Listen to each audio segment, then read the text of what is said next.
Magandang tanghali mga kapatid. Umarangkada na ang traslasyon ng Poong Jesus Nazareno mula Quirino Grandstand pabalik ng Minor Basilica and National Shrine of Jesus Nazareno o kilala natin bilang Quiapo Church.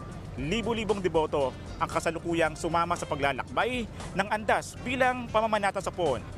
Kayo mga kapatid, paano nyo ipinakikita ang pamamanata nyo sa Diyos sa iyong sariling pamamaraan? Tara, samahan nyo ako at magtatanong tayo dito. Siyempre gumaling lang yung tuloy-tuloy yung ano ko. Yung? Apo ko po, naging leukemia cancer patient po siya. Oo. Sariling panata mo, ano? Yung gusto ko po, yung gumaling sa hika yung asawa ko. Tapos sana po lagi po kaming bigyan ng lakas ng katawan. Kasi po panata ko po ito kasi nung nagkasakit po ako, dito po ako humiling eh. Dito po ako na gumaling po dahil po sa sakit ko dati na hindi po ako nakalakad. Kaya yan po, taon-taon po kami na nandito po. Ano po, ang panata ko po, pagpapasalamat sa Diyos, ayun na. First time po kasi namin to makarating ngayon dito.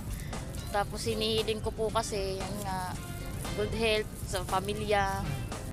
Ako inyong hani ng bayan, ang tunay at nag-iisang pantanggal umay sa pananghalian.